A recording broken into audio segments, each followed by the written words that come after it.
Hey guys, thanks for coming back to my channel. If this type of content, if you enjoy this type of content, please consider subscribing, hitting that bell and notifications button. You will get notified of all future videos that I upload. Okay, a little bit about myself. As you may know, I am a newly retired parole agent. I was a parole agent. I retired from the California Department of Corrections with 25 years on the job. Actually, a little more. Started off as a correction officer at Chuckawalla Valley State Prison. Worked there for about 5 years. During those 5 years, worked a lot of positions, housing unit, yard cop, work detail. I was on the CERT team. That was back then called the Special Emergency Response Team.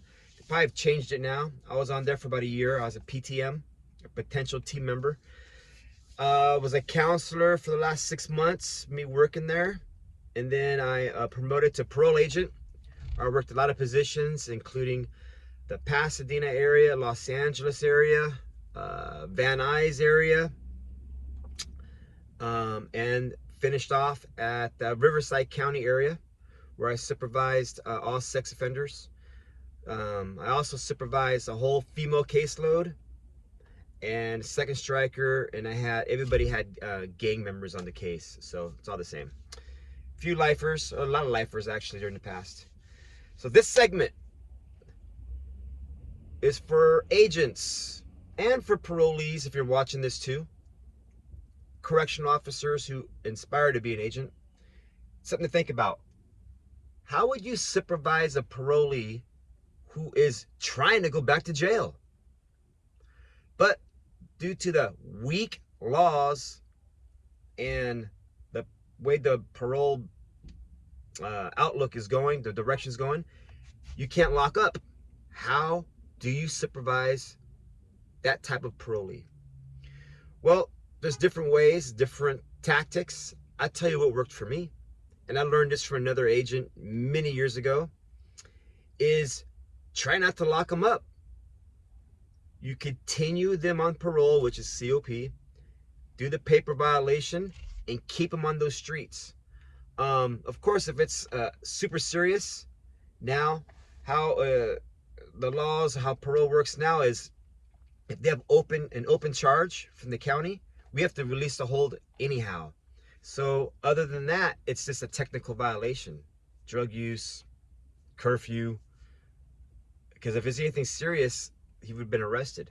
So these are all pretty much technical violations. So what I would try to do is keep them out.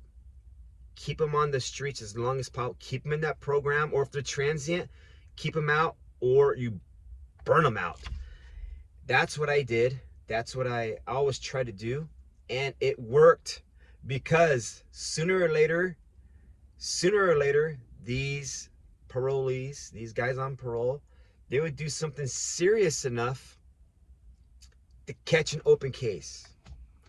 When they caught an open case, woo, that was like music, because not only are you going to catch an open case, well, if we could keep the fingers crossed, you're going to catch a new term.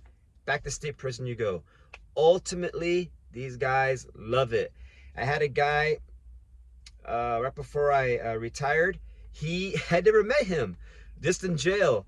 Dude gets out, it goes directly to a program, which, if you're watching this and you're not part of law enforcement at all, you would be floored how much money the state wastes on programs, and how rich the other side of the people that own these programs, which I may want to do, making hand over fist money because they get out, the parolees get out, the state pays the homeowner, program owner, a couple of grand just to watch, babysit these guys.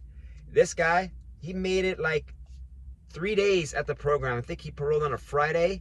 He was already gone by Sunday. He's like, nope, they don't have, the mattress is not soft enough. Started walking those streets. He never even made it into the office to get his GPS device on. And yes, he was a sex offender too. So of course we had the warrant out, put the warrant out on that Monday night. He was supposed to report that Monday. He never reported.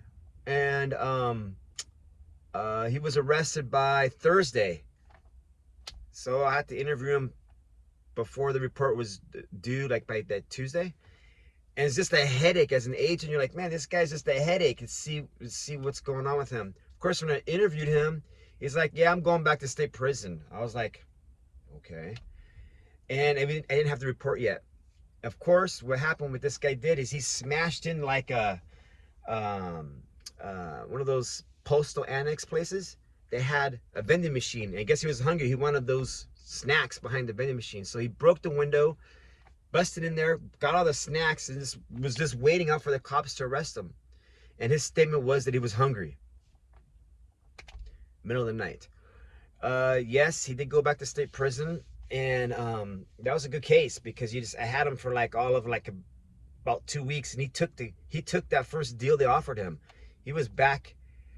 He paroled and back into state prison with the same month. So some of these guys, a little sad. They don't know how to function out here in the streets, which is hard. You got to work, you got to hustle, you got to grind, you got to pay bills, you got to get along with people. State prison, which I worked, and I worked in county jail as well. We feed them, we house them, we give them medicine, we tell them to go sleep, we tell them what TV shows to watch, we give them toilet paper, we wash their clothes, we do their dishes. Shit. We do just about everything for them. The only thing they got to do is pretty much just breathe. So, nonetheless, hoping you guys are having a good time out there. I know I am. I am enjoying this cool weather we've been having down here in Southern California. And I'm hoping you guys are staying safe. Again, you like this type of content, consider subscribing and hitting that little bell button. You're going to get notified with all future content. I'm hoping here, as I get my groove going, starting to put out a lot more content. I do have my old field book that has my old ROS notes in there from many years ago. So maybe I can go through some of those and then rehash some old stories. Because this channel to me is just telling stories, kind of reminiscing, laughing, learning, and moving on. So again, I'm about to hit the gym. You guys stay happy, safe, and we catch you soon. Thank you.